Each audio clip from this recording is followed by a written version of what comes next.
Hey everybody, this is my streaming plan for the evening.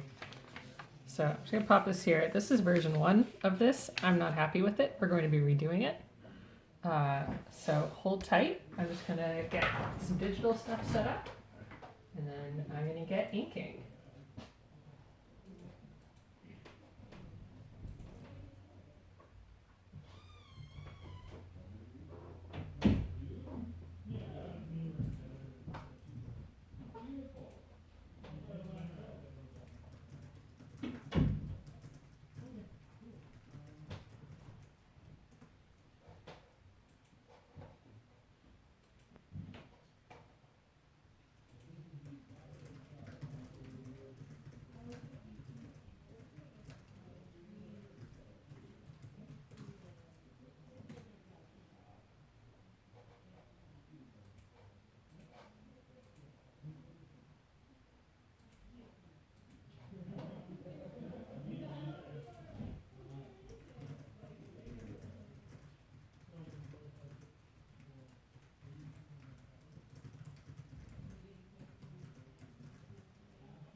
Almost done.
All right.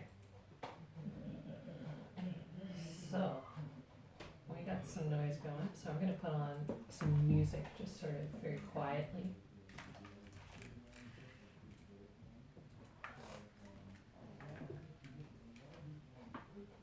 I'll see if I can find us some post-rock again. That was really nice last video. What was that called?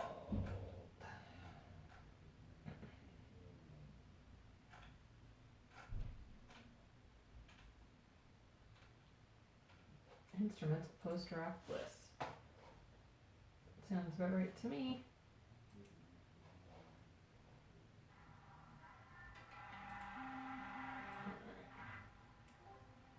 Sounds that nice and quiet.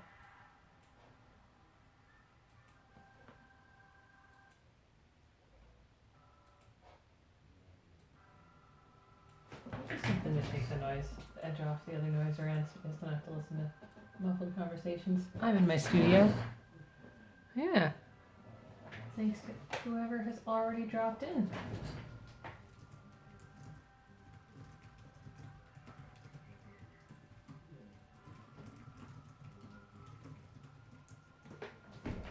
So, this is version 1. Don't super like it. So I printed off some more blue lines.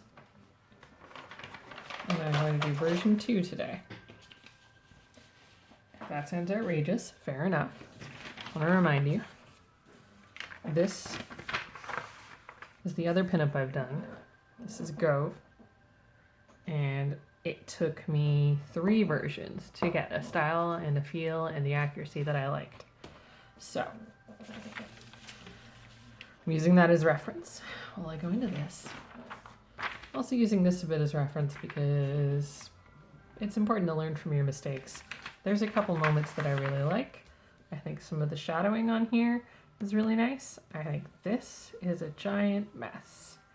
And it's not that it couldn't be done well at this level of dramatic lighting, it's that I didn't do it well, which is perfectly reasonable. So, first thing I'm going to do, I'm going to do some warm-up inking. I already inked a lot today, but I want to get the pen going. I want to warm up my arm specifically right now. I want to watch out for pen leaks. That's always a downer. I do have a Kleenex going just over to the side. And I have this scrap paper that often is like, I accidentally print off one too many, or as you can see, it had one thing right there that I just cut out and ripped off. So this is really good for warm-ups. Now, one thing you might notice about my ink is it's not quite as dark as it was in the other two. Sumi ink is absolutely wonderful to ink with, and I adore it, but at full strength, it gets a little gunky up in this pen. So I've been using slightly diluted ink, and I over diluted it a while ago, so it was like very gray. I've been like topping it up with pure ink in an effort to get a nice balance again of black ink that flows a little bit better. Feeling pretty good about it. It's definitely going to be a little gray, but I don't think that's going to prevent me from getting a like clear, legible scan out of it. And if it does, lesson learned. What else can you do? I'm not going to dump everything out and waste all the ink that's in here. Right. Warm-ups beyond just testing the pen. So there's a couple of things I know I need to figure out. First off, I want to figure out how to do the muskox fir. I want to figure out how to do the big spruce tree in the background. And I want to make sure I do a good job on miter. So those are all concerns. If you're interested, one thing I've got going right now, let me see if I can pick this up. You guys can see I have reference, a lineup of characters, actually some watercolor reference. That's a pile of things I need to take to the post office. And I have the small version of my Gove pinup, watercolored and everything, and I have the inking tests I did. So those are things that I keep around to keep myself on the ball. Let's just make sure I got that in there properly. Yep, that looks about right. So that's what I use. Hey Star, so this is actually a water brush made by Pentel. It's called an aquash water brush. This is, I believe, the large size or the medium size. And I've filled it with this well-loved bottle of Yasutomo Sumi ink, which is liquid Sumi ink. You can get Sumi ink in a stone that you grind as well with water. I use Sumi ink in the water brush because it is water soluble, and if it does clog a little bit, I can dilute it or dissolve it out of the brush really easily and not damage the brush. That said, these brushes are really cheap. They're something like $6 or $8 Canadian, I think. Maybe even less. And I'm sure you could find them for cheaper if you know a good spot. So between that and the large bottle of ink that lasts forever, this is my attempt to find a way to ink Wolf Neighbours that is affordable. So other fun things that you might have noticed. Big blurb on this. I don't know when that got there. Maybe I just did it on film. You all watched me, or maybe I did it a month ago and didn't notice it. That's the sort of thing that we're just going to have to Bob Ross to make that a happy accident. Yeah. These water brushes are wonderful. I have a bunch of them that I use specifically for painting. You fill them with water and then you squeeze them and the brush is wet and you can use your watercolors or gouache or watercolor pencil crayons easily on the road without having to bring a whole water jug with you, which I like a lot. I find that a water brush and a little mini spray bottle tend to do me well for an afternoon of sketching or landscape painting. And then I think it was Wilfredo Torres uses Pentel brushes to ink with. Like brush pens like this, so yeah. I would say the Sumi ink is probably drawing ink. I believe it's supposed to be used with like a brush, and it's a really nice ink for diluting. So it has a really nice warm gray to it. Now they come in different colors. I mean, they're all black, but they dilute to slightly different grays, so you can actually get Sumi ink in a lot of different ways. I have not tried them all out yet, but I have really enjoyed the Yasutomo brand. It's convenient. That's what they have at the store by my house, so. And it comes, like I said, in a hefty bottle. Oh, I see exactly how I made that mark. Guys, inking is hard. Anyways, the other thing that I use, which might help you understand how I can be so cavalier about putting a big gunk mark right in the middle of my thing, is Pro White. Try not to use too much of it, but it is a sanity saver. This is an opaque watercolor. It dries to a matte finish. It is very opaque. It's not completely opaque, and it will pick up things underneath if you just overwork it. But if you're quick with the brush and you lay something down flat and even, it makes it go away. Oh yeah, no, go for it. They're well worth trying. I mean, if you don't like using the brush pen the water brush to ink with, then you have a water brush that you can use to water brush with. The other thing I do, and this is the thing I learned in school, is I bought water brushes and I filled them with highly diluted Sumi ink and like various light grays. And I use those to add tone to my drawings, which is really fun. All right. Oh, you can see the scrap page has been blotting gold. Gold signatures and bichromes. All right, so let's see if we can figure out some techniques before I go on to the actual thing. So if I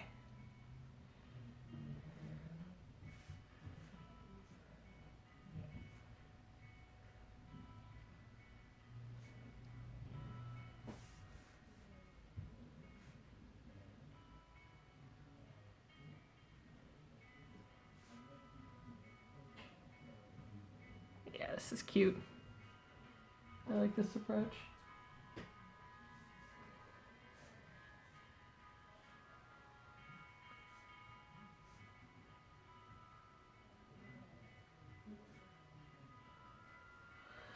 That's fun. All right, what else we got in this picture? Musk oxen. Looks like I might need to aim this down a little bit more, eh? I don't want to like hide the whole image though, for the sake of showing the bottom. So,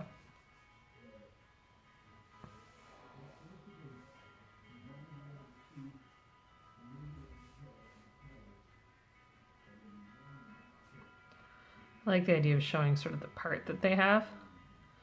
That seems really nice. And then keeping it textured really only where it absolutely needs to be.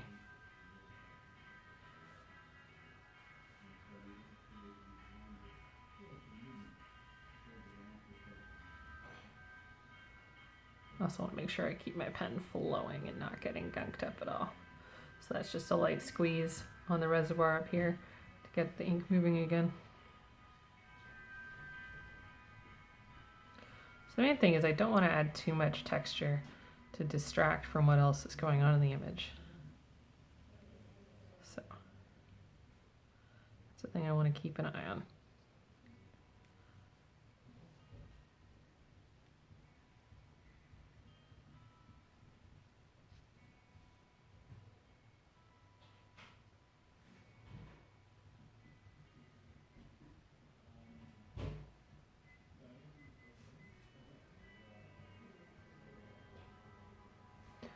And if the internet hacks out a little bit while the microwave is going, my apologies.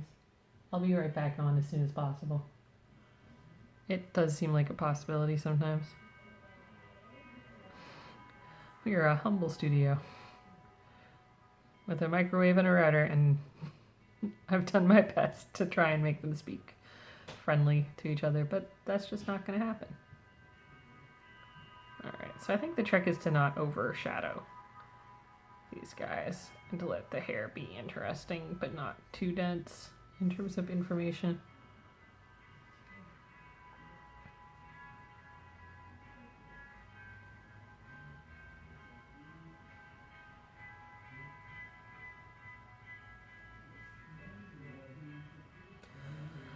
And let them have cute tails.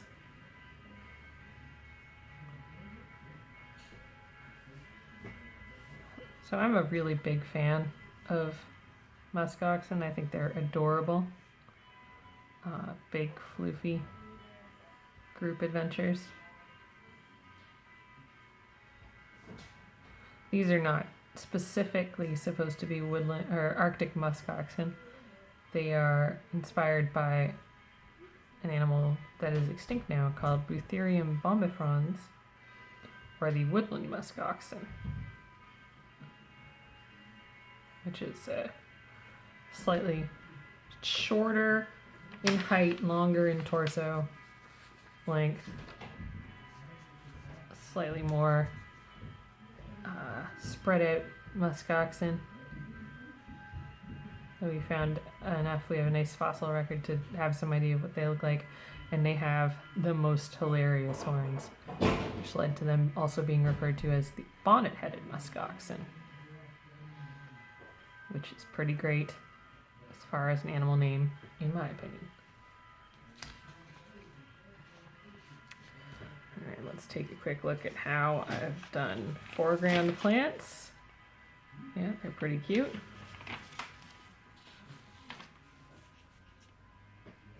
And the other trick is, of course, with the house to let it be well loved and well used. And the final thing is to find a quality angle of light. So let's talk a little bit about where I want the light and shadow to be before I go too much farther. So I have this line drawn on here. And this sort of composition comes down and points to miter and this muskoxen. So, there. So the main trick is I want to try and keep people inside the image. For better or for worse. So I'm actually going to move the old one over entirely and just take a look at the image that I feel is so successful of the first pinup. Let's go.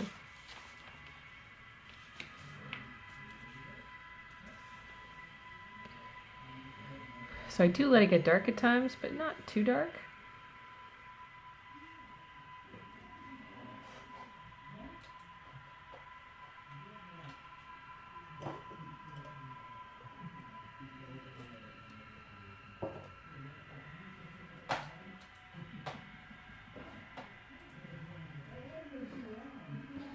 All right. Well, let's ink the thing that I am most likely to heck up. Miter. I have to move that light a little bit so I can see what I'm doing. That might make it go super yellow for a bit, but I will move it back. I just need to have a clear shot on Miter's face.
Now, there might be a moment where I need to add dimension to Miter's beard, at which point I'll be hecked.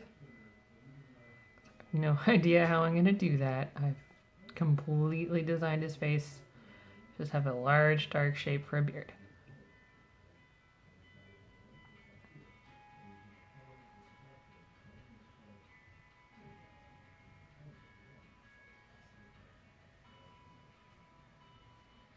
That didn't go too yellow, I guess.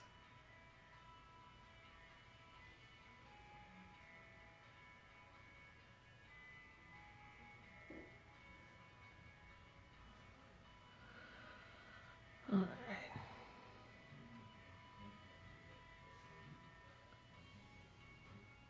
Well, so it to be like that ear's pretty low on his face, and then I was like, all his ears are pretty low on his face. Guess he's got hair over his ears. Cool.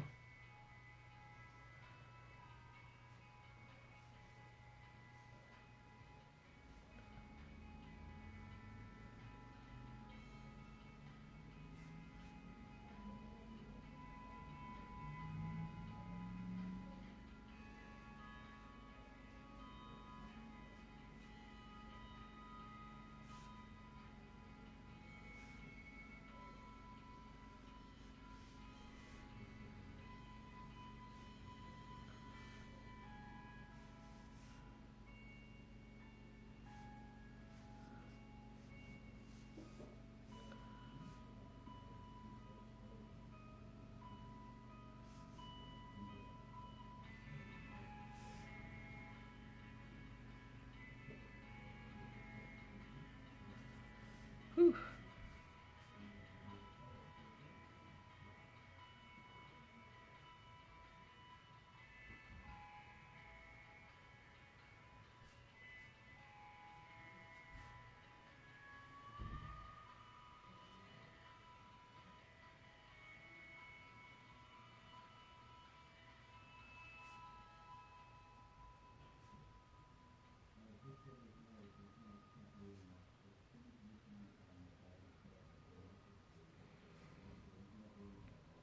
All right.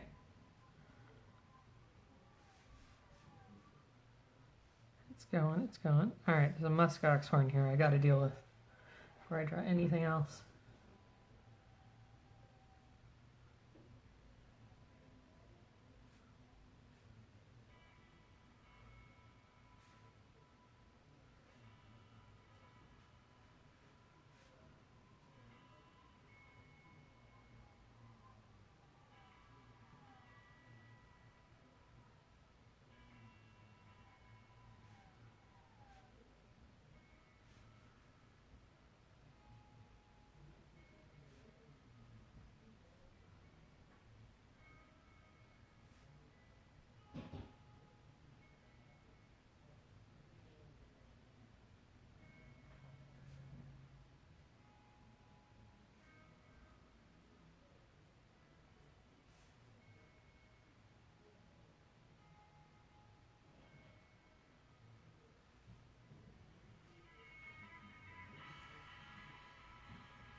hasn't completely gone to heck. I mean, it might yet, but it hasn't at this moment. And I feel like this is the part that is the hardest to fix if I heck it up. Right, if I want to lay some pro white down over that and then continue on over it, I can do that, but like it's a stage at which a face just gets overworked. And I'd like to avoid that stage if possible.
Just gonna give myself a slightly better angle on these muskoxen legs.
So this is Miter's walking stick, and it's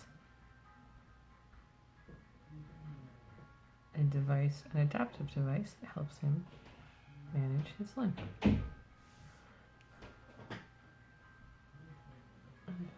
Lack of full stability.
Okay.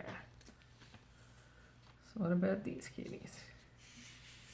So my instinct is that Gove lives in like a even slightly worse area for farming than Miter. So she's got rocks and ferns and all sorts of stuff.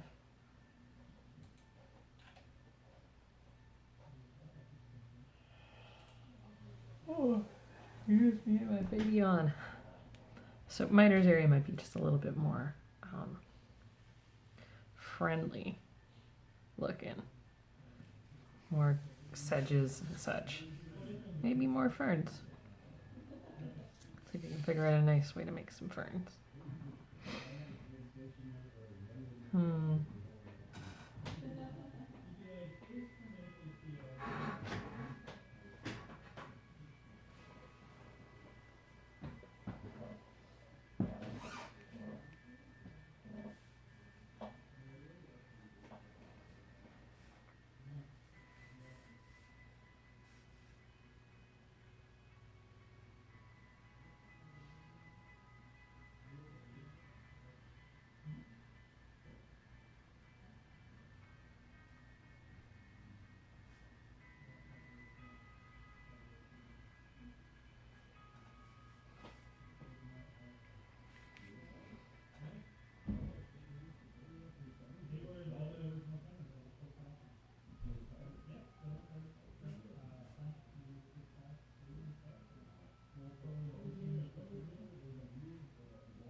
some little grasses in.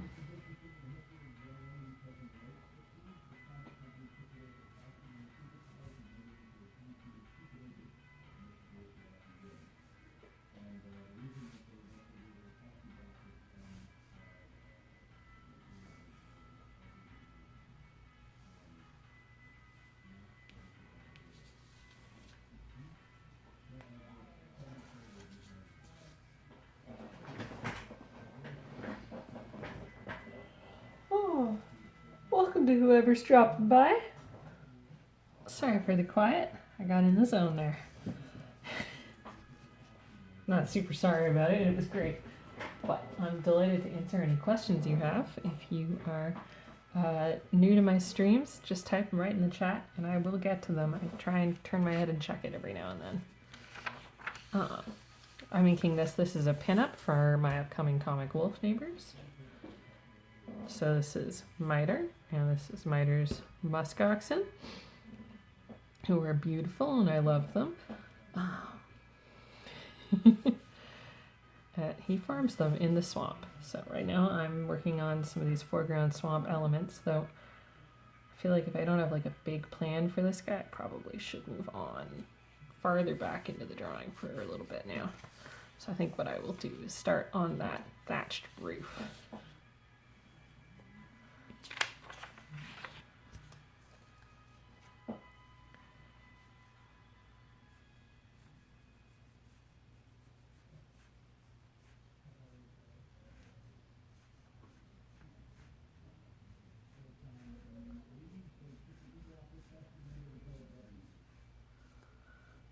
Well, that roof goes behind some musk oxen I haven't drawn yet, so we won't push that any further.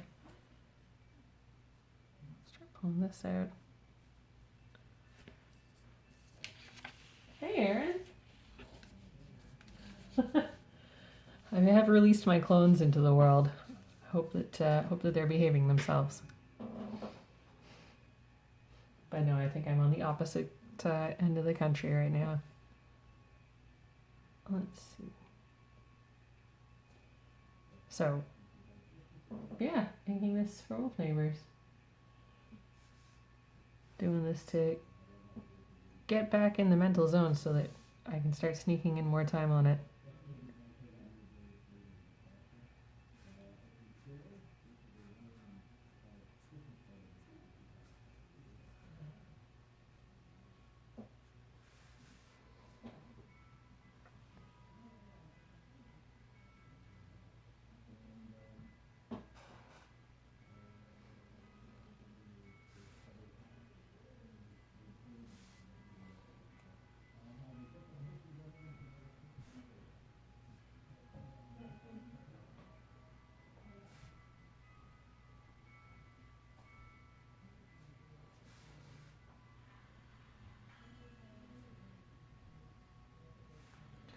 So I feel like any self-respecting thatch roof is going to have some stuff growing on it.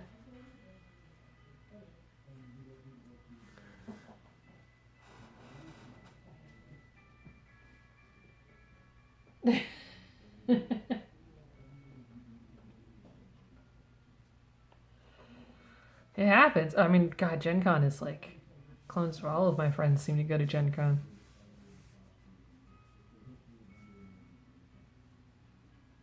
I guess when I'm out and about, I don't see that many nerdy t-shirts. And then I go to Gen Con and I see a heck of a lot.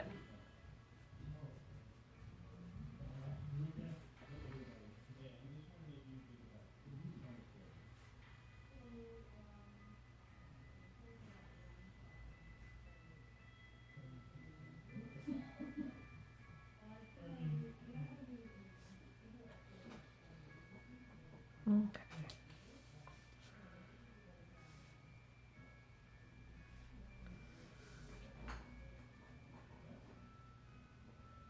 What next?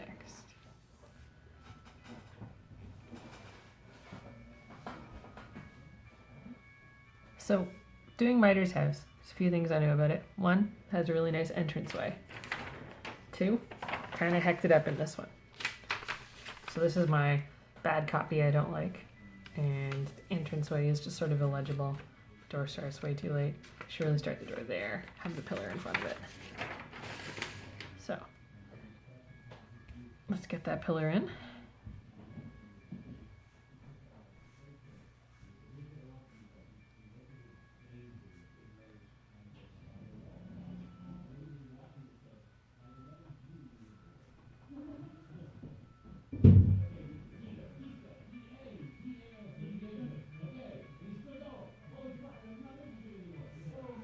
And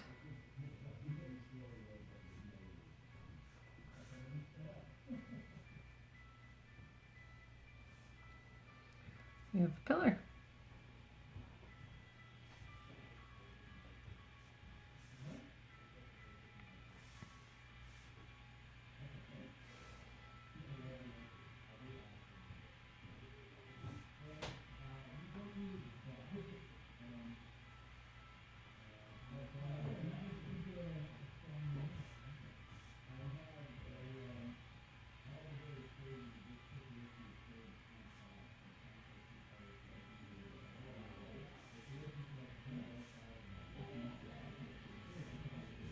And I can start making the door.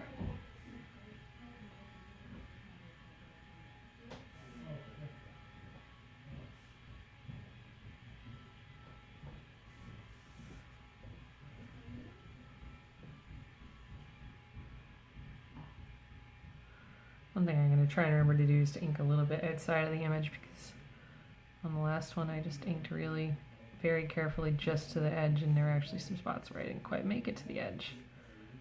So I'll try and keep my eye out for those.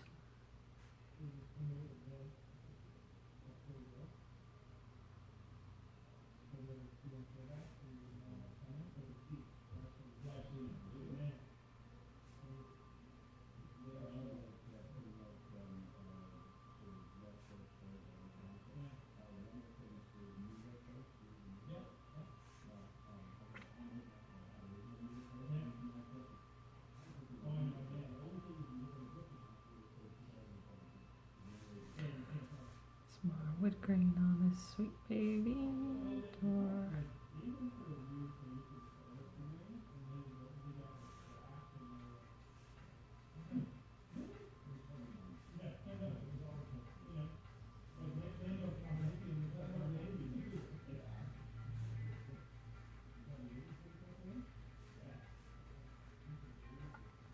Okay, we have a door frame.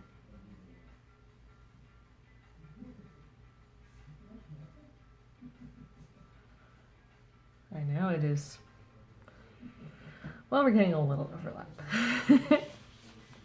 It's coming together, it's coming together. Oh, geez, no worries, Aaron, I'm literally just drawing. Also, you can scrub backwards and see what the heck I'm doing.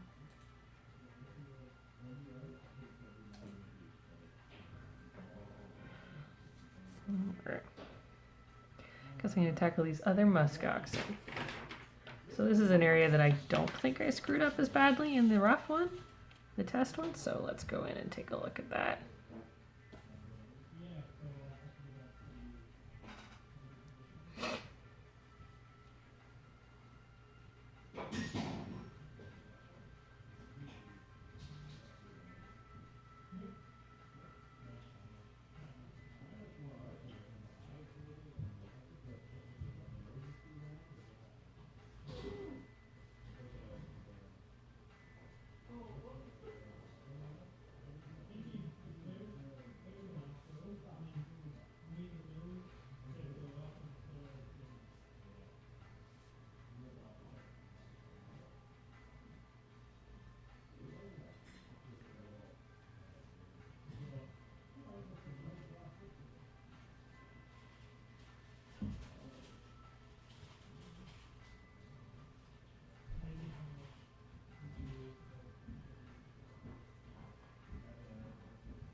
So my main concern when I'm drawing the fur is to try and show the contours of the animal as best I can using fur texture.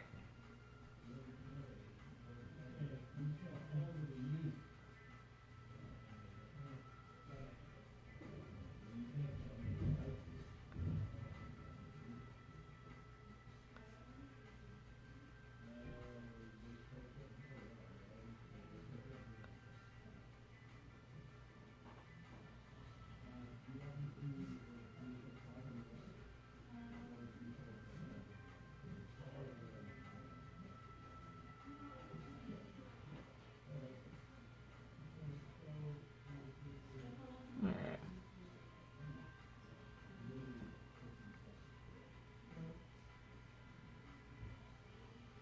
One of the amazing things is that you can actually lose confidence in the drawing the better it goes.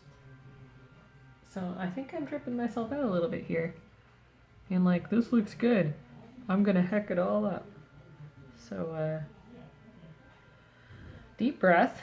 That's not how this works. I'm gonna do a great job.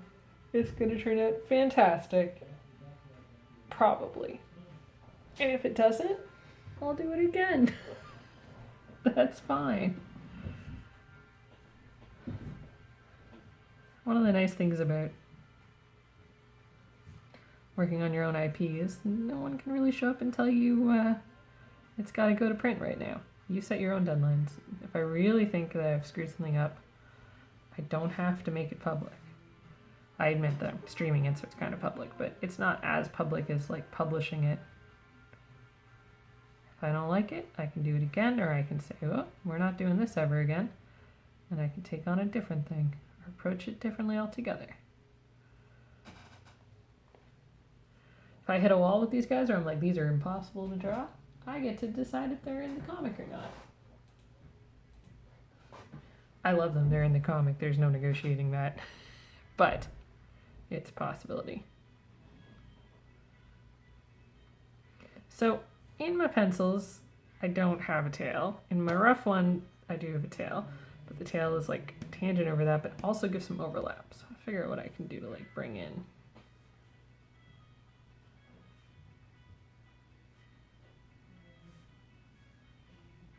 So I like the idea that the tail actually kind of almost looks like it's wagging,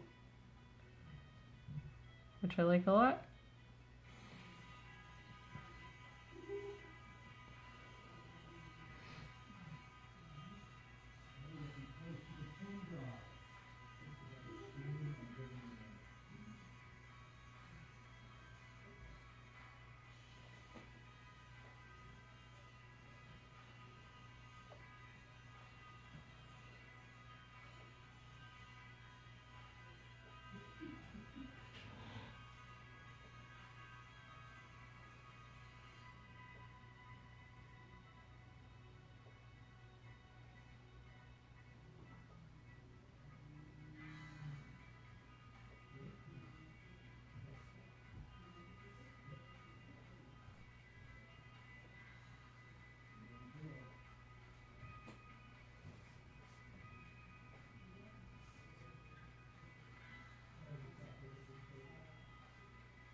This is definitely a drawing.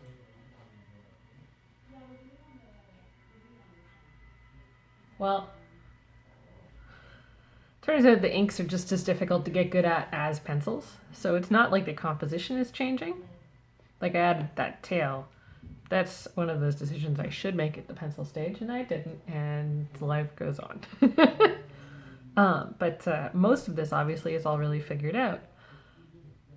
The trick, like the process of putting the ink on the page is what's tricky, and I'm trying to get better at. So doing practice ones has really helped with that.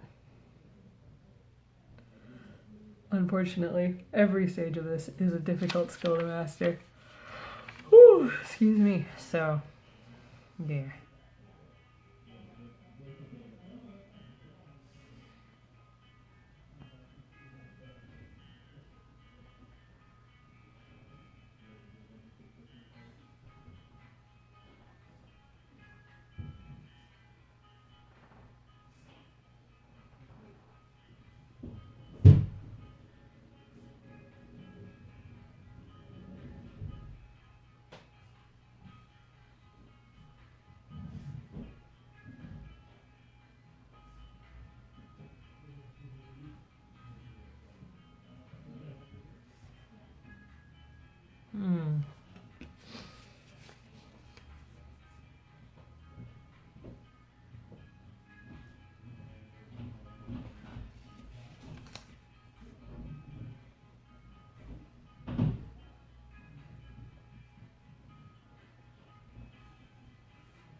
All right, it's time to do some trees. So we have this guy, and I did a test to see what sort of technique I want to use to ink it. That's what I'm going with right now. Let's see how it goes.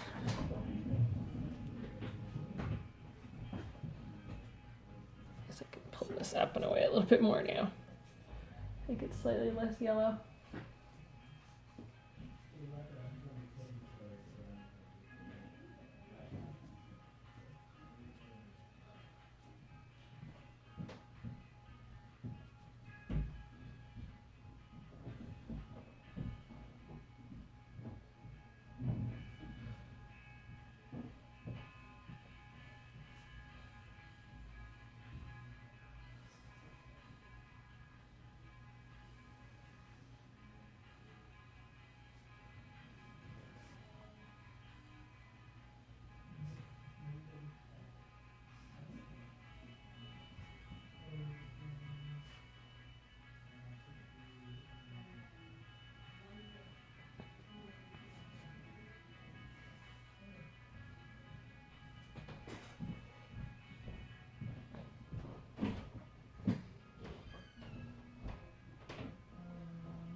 Pretty cute.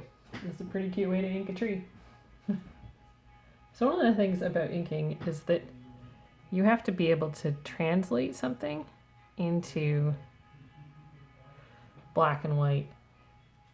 And the way I do my rough drawings, I'm not super worried about the graphic read of them. Like if someone else walking up can read it, I'm worried about structure and composition, anatomy, and that sort of stuff. So when I have to then ink something, I have to think about it in a whole new way. And finding those graphic solutions that communicate simply with limited color and such is something that you have to practice. I don't have a natural ability for it. It's not something that comes to me innately, although I have to say I don't believe any art comes to me innately. But I do think that doing a lot of practice inking has really paid off. Doing the ink studies that I did also was a really big help. seeing how other people are creating texture, differentiating foreground and background objects, creating a sense of light, using just black and white is really helpful.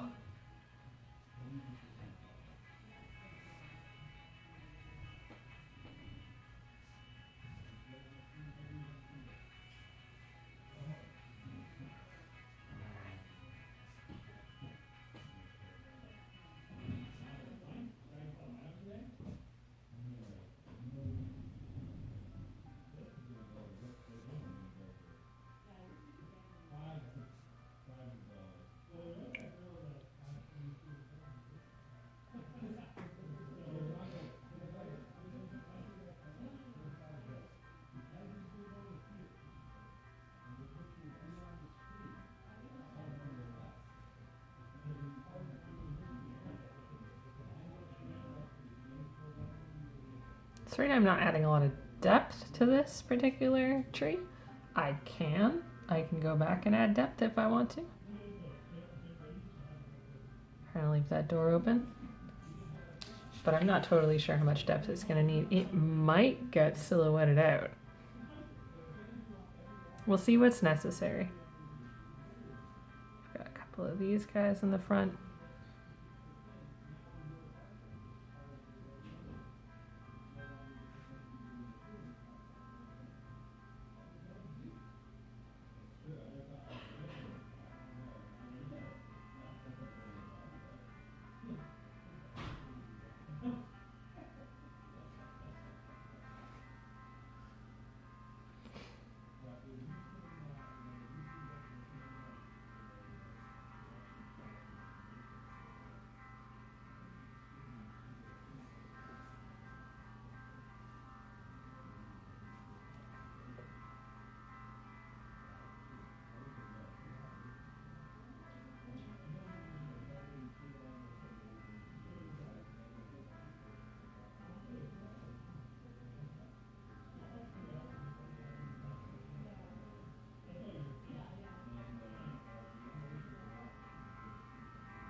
Yeah, I'm pretty happy with these trees now.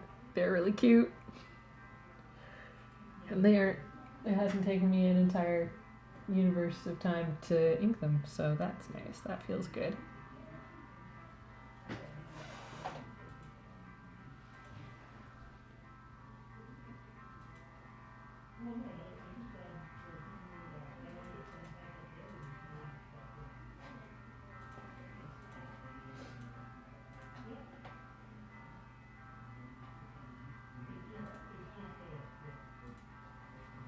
I'm just gonna signal boost. Give me a second.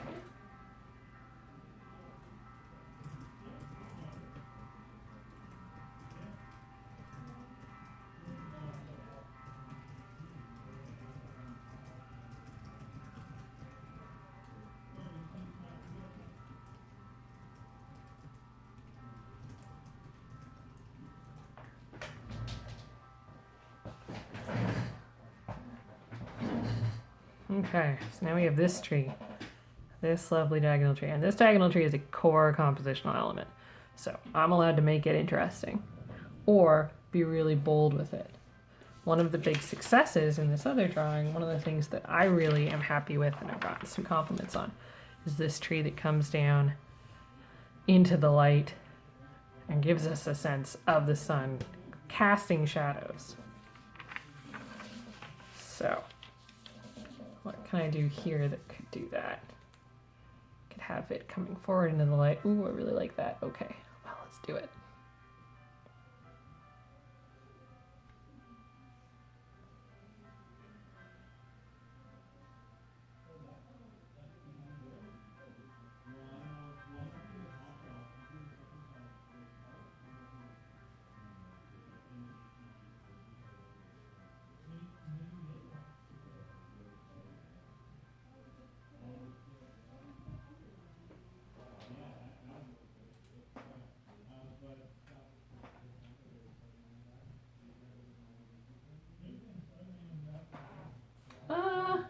think a sticker for your badge that looks like your profile picture is a pretty good approach.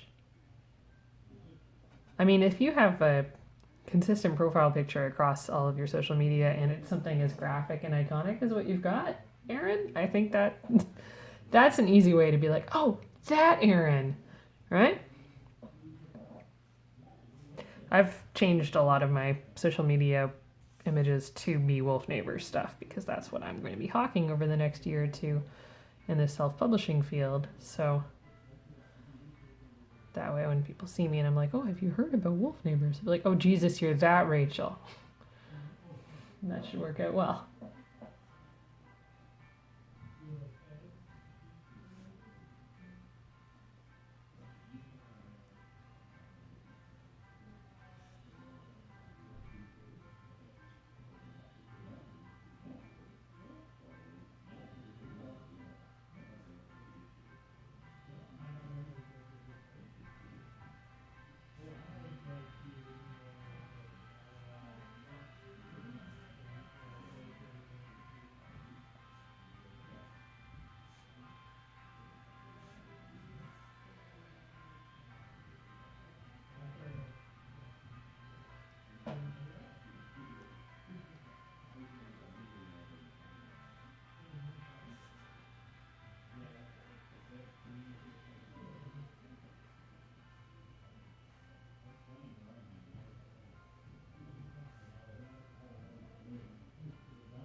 Aw.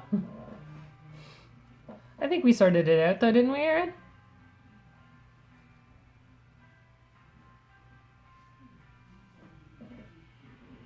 How am I doing the leaves on this poor dead tree?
Oh, I see.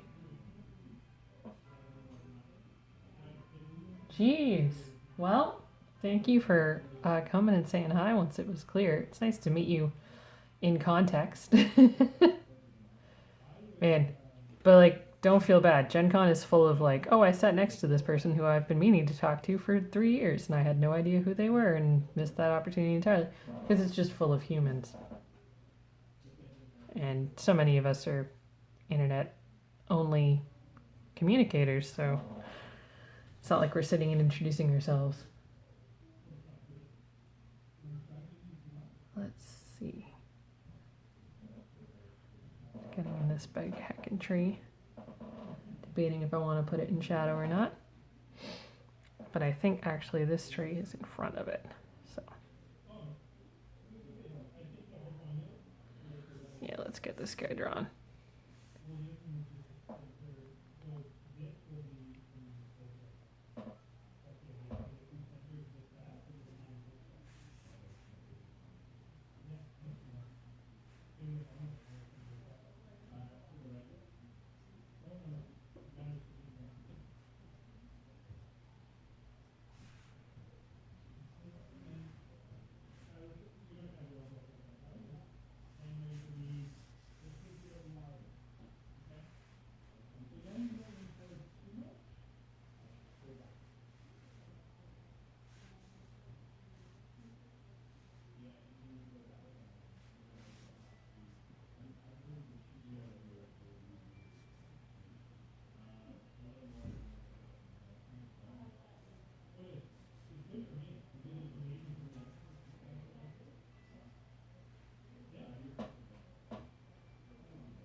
Well, yeah, no, that's a big part of it too.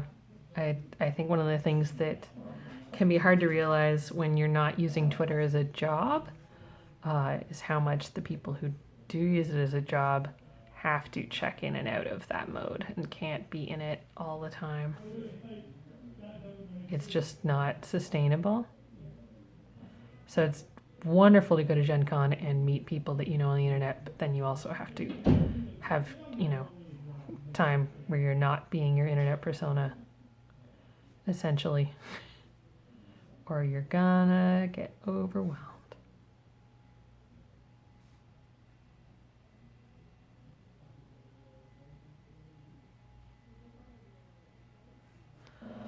All right. I don't know if you can tell from the blobbiness of some of these lines, but my hand is getting tired.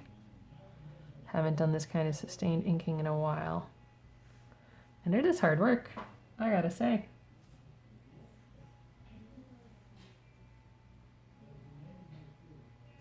Okay, so I have a weird split going on here.